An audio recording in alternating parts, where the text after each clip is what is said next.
The media have voiced their frustrations about this team being done, about this being a lost season. Okay, so some of the negativity is coming from fans. I've heard fans, literal fans, say that this is a lost season.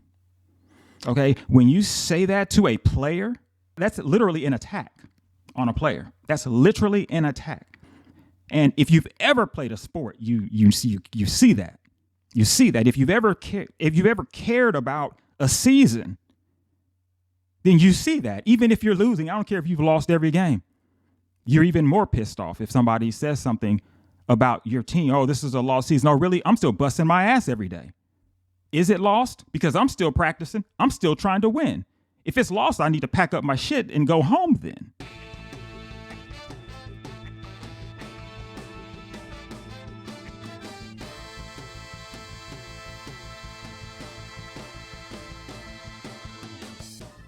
Hello, everyone, and welcome to Game Time for the K-State Wildcats. My name is Joe, and I am your host.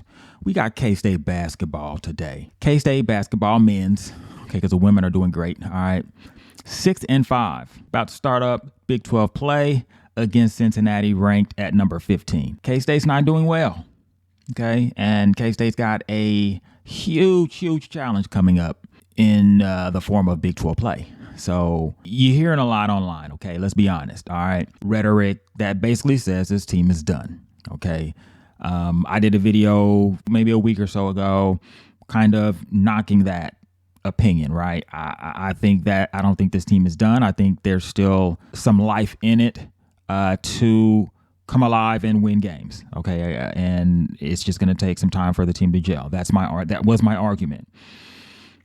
That was before these last two games. Okay, the team is on a 3-game losing streak.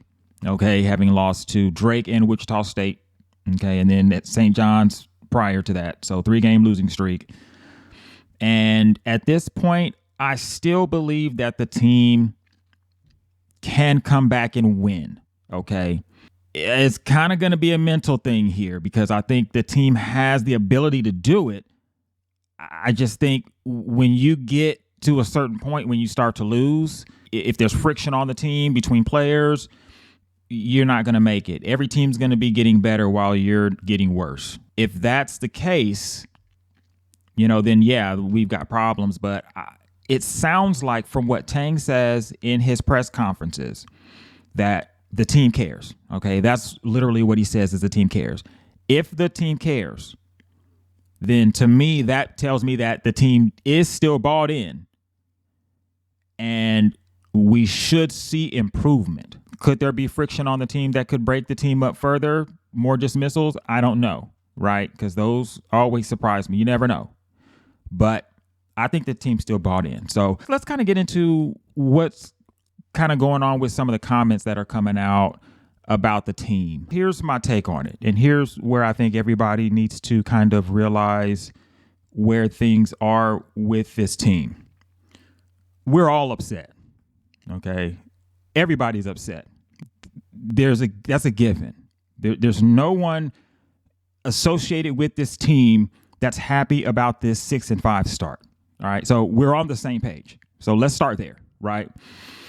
We have to keep in mind that outside of that, there's kind of different categories of participants of this K-State experience, this athletic experience, right? Your coaches, okay, you got your players, and you got your fans, right? Now, your coaches are fans. Just by default, they're fans. They're coaching the team. They're fans. Your players, they're fans, right? They're players but they're fans, right? Us as fans, we're just fans. So we have to keep in mind that our experience is different. And I know we get that. And you can say, oh, well, yeah, I understand that. But yes, I think we need to understand that in a sense that the players and the coaches, okay, they're the most upset about this. You would understand that, right? That makes sense. They're the most impacted by this situation of losing this bad start, 6-5. They're the most impacted. Coach can lose your job, you lose your livelihood. Player, you're not going to realize a dream possibly of playing in the NBA, or you're not going to be able to play the game that you love at a high level because you can't win. They have the most vested, even though we've been fans for like years, right? I've been a fan since I went to school there in the late 90s, early 2000s, right? So I could say I've been a fan, casual / I watch the games most weeks for 20 some odd years, right?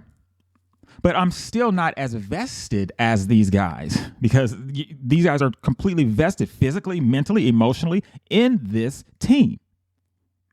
So they're most impacted. So we just have to understand that, in a sense that when we get upset, we can be upset, yes, and we have a platform to voice our opinions, and we should, yes.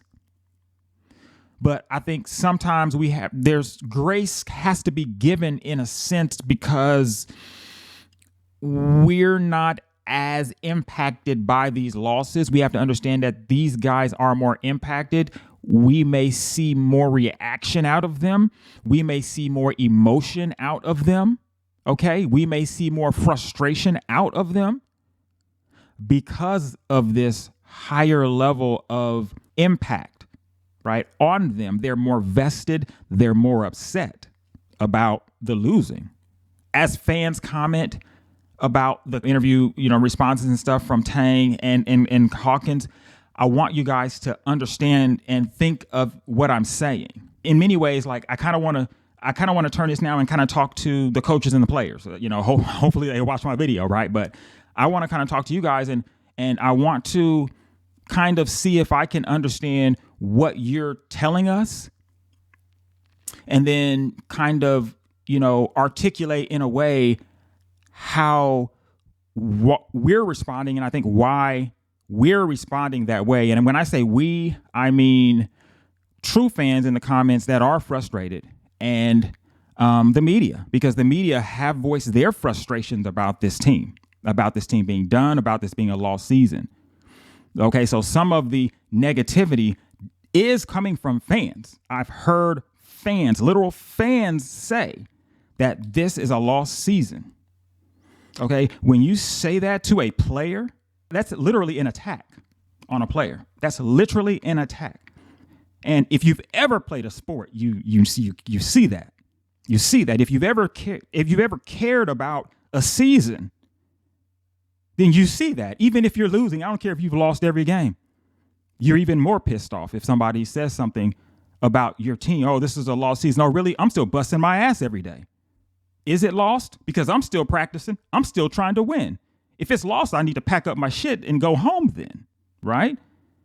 It's not lost. That's not good language to use, right? From media, fan, or anyone else, right? That supports the team, right? Let's wait for that. Let's wait for that. At least get into conference play. Right? Let's see what happens. Yeah, the team's not playing well, but let's see what happens. Here's what I'm seeing, right, on what the coaches and the players are trying to articulate. Okay, take the coaches. Okay, you've got Coach Tang, right? He's trying to tell us about the pressures that his team is feeling, and he's hoping for our understanding, right? He's hoping for our understanding. Unfortunately, what he should understand, right, and I think he probably does now after the reaction that he's gotten, is that fans cannot see this situation from the coach's point of view. Not capable, right? We see that in the reaction. You're trying to tell us, Coach Tang, hey, I know you guys are frustrated. I kind of want to explain to you guys the challenges that we're having and some of the things that we're working on to get past. This is kind of, as a troubleshooting endeavor, we're going to figure out what the issues are. And these are the issues. Okay. We've got the issue of the pressure. Okay. With these guys, they're feeling this pressure. We're trying to work with that. We're trying to coach that out of these guys. He's trying to tell us that. He's just trying to give us information. But what he's missing, I think, is the fact that because we're all upset, the fans can't see it from your point of view, Coach Tang. They can't see it. They're blind to it. They don't understand it, right? Because they're like, oh, well, everybody's got money. Well, okay, yeah, but we still have to compete and play the game. And there are still elements of the game that are challenging. And the coaches, I think, are trying to articulate that, I think, in error, right? And this goes back to, what Coleman Hawkins said, right? Because Coleman Hawkins, again, tried to do a similar thing in his press conference, right?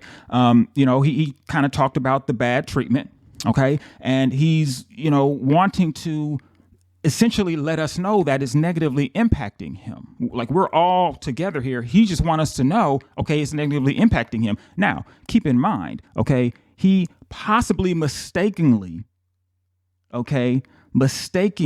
thought a troll was a fan. Easy to do. Okay, easy to do.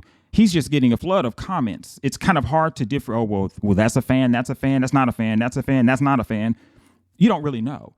All you know is you see an inbox full of comments and they're all negative. So you pick out the worst one and you say, wow, this guy wants me to break my legs. And that's the one that impacted him the most, right? Come on, guys, let's understand that. Let's have grace. This is a young kid here, right? Let's understand that this is him trying to articulate to us that he's kind of hurting and he's being challenged. I think he's looking for support, but kind of the same thing I said about Coach Tang, right? Unfortunately, most fans, they cannot understand this situation, right? 6-5 from your point of view, Coleman Hawkins. They can't do it. They're not capable. And part of it is because there's this layer of upsetness and anger, frustration already, and they can't understand where your point of view here, right? Which is why what you said was perfect when you said, it's just going to have to be the team against the world. Now, here's the thing. You're right, but you shouldn't have said it because it didn't come off correctly to the audience that you said it to. Okay. You say that to your team in a private meeting with the team and the coaches. Hey guys, we have to understand it's just us against everybody else. Nobody really understands this situation from our point of view. So we just got to get in here, head down, whatever. That's what you say to the team. Perfect message, because it's true. That's what you guys have to do. You have to shut out all of this noise and really just focus in you against everyone else. You can't get involved with any of what the fans are saying, what the media is saying, what anybody's saying. It's you, the coaches, practice, the other team. That's it. You gotta dial in, right? That's you against the world, right? That's true, right? But you saying that in that media atmosphere ruffles some feathers, because now if you've got an upset fan who feels like, well, hold on, I'm in this too. Now they're upset, right? Even though, like I said before, yeah, fan, we're in this, but we're not as impacted by this, okay? And you might say to media folks, well, hold on, media folks, if that team loses, you guys are still reporting on them, right? But that coach, he may not be here anymore. So, and the player may not be here anymore. So you guys need to understand that these guys they're more vested. They're going to be more upset. And because of that, right idea, Coleman Hawkins, on saying us against the world, wrong audience. Okay. You say that to your team because that's who it's going to resonate with. And then we go forward. They're attempting to get us to understand something that I don't think we can. And really, I think what you do in situations like this is, okay, you've got a losing streak. You kind of get up in front of the media and you just kind of coach speak. You say the basic stuff that you're supposed to say. All right, we're disappointed. Yeah, they beat us fair and square. They had a good team. We're working hard. We're going to get there. Team's great, whatever, blah, blah, blah. And we're done. Show a little emotion. Hey, I care because I do. And you're done.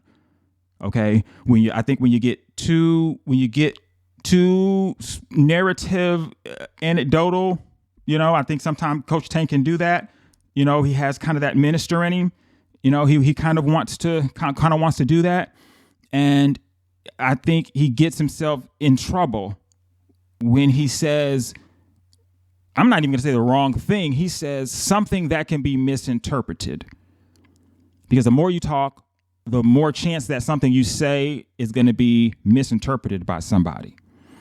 So I think, and Coleman does the same thing. I think he wants to speak and he wants to say some things about how he feels about, how things are going with the team, how people are treating him regarding how he's playing or whatever. But I think you have to, especially because of the portal and the nil element of this, these guys are more famous, which means it's more important what you say in public. It matters more. It impacts you more. You know what I'm saying? So I think these guys just need to understand that better. And I think Coach Tang also kind of as a coach, he needs to understand that a little bit better and kind of keep things under wraps. Keep everyone, we're not going to be happy. All right, whatever. We're not going to be happy we're losing. Okay. But just keep us unhappy over on the side while you can focus on what you're doing with your team. And you don't have to tell us everything. You don't have to tell us how you feel. I get it. Honestly, I understand it 100%, right? You're pissed. You're pissed off and you're trying to figure out, how to answer all these questions that are obvious to you. And honestly, you're just trying to get into the gym so you can figure out what's going on, right? And all the rest of this is background stuff, right? So I get it 100%. I think the challenge here is to articulate something to the fans so that the fans can kind of be upset and be okay with you telling them about the game and still be upset, but things can go on to the next game. And we're not talking about the press conference and what you said and how it was said and all this kind of stuff. I think when you lose, emotions flare. Nobody's happy right now. So emotions are going to flare. But I think what we're seeing is we're seeing a coaching staff and a group of players that are committed. But I think they were expecting, a level of support from fans that I don't think the fans can give them because the fans can't understand exactly your predicament. And you have to just basically you against the world, like you said, Coleman Hawkins. That's basically what it has to be. That's basically what it has to be. You just can't say that but that is what it is. It is what it is. And I understand that. And honestly, I think any former athlete maybe would understand it. I mean, I played ball in high school, but I get it. I get it. If you've ever cared about the sport you've played, I think if you've ever cared, we're playing this game and it's important that I win, or I'm at state or something, or I'm at regionals and I want to win. I care, right? If that's the case, then you should understand exactly how these guys are feeling. You should understand that 100%. But I get it. So that's why I'm kind of coming at it from this angle. But hey, we got Cincinnati coming up ranked number 15th, I think, 19th. Okay. That's going to start Big 12 play. After that, we got TCU. We're at TCU at Oklahoma State. So we got 2 road games right after that. Cincinnati game. After that, then we got a ranked 15th Houston team coming into Manhattan. Then we're at KU. Things can either get really bad or they can actually turn around during that stretch. If we win a bulk of those games, I think you might say the narrative would change for sure. For sure. If we beat at least one of those ranked teams, the narrative would change. But for now, hey, we're 6-5. This is a bad start. I got the teams back, but it is a bad start. We have not played a single Big 12 game yet. So that's I can't throw in the towel until we've gotten into Big 12 play. I'm not going to throw in the towel until we've gotten into Big 12 play because in my opinion, that's really what's important. I mean, the non-conference is important, but honestly, not as important. I mean, the conference play is more important because I think the non-conference comes into play like if you're on the edge. And now they start comparing who you played at non-conference and how good they were, if you won or lost or whatever. So that's the only time that matters. Otherwise, if you get into your conference and you win a lot of games, it might affect some seeding, but you're still going to be top of your conference. You're going to make it to, it's not going to impact your seeding for your conference tournament or anything like that. So I don't know. Let's wait and see how they do in conference play. If they get into halfway through conference play and they're losing, 80% of their games, then that's when I start saying, okay, all right, this team, they've lost it and they're not going to make it to the tournament and it's done. We just need to see more out of them. I think something's got to click. It's got to click. These next few games, got to do it. I'm going to say these 5 games are crucial. These next 6 games, crucial. Because you run up against KU, and if you're under 500, the rest of the season is going to be bad. I mean, because you got Baylor right after that. Yeah, it's going to get bad. So this is it. This is flip switch right now. Let's see what we got. So, all right, guys, that's all I got for today. Keep it moving. Please feel free to hit that like button and subscribe.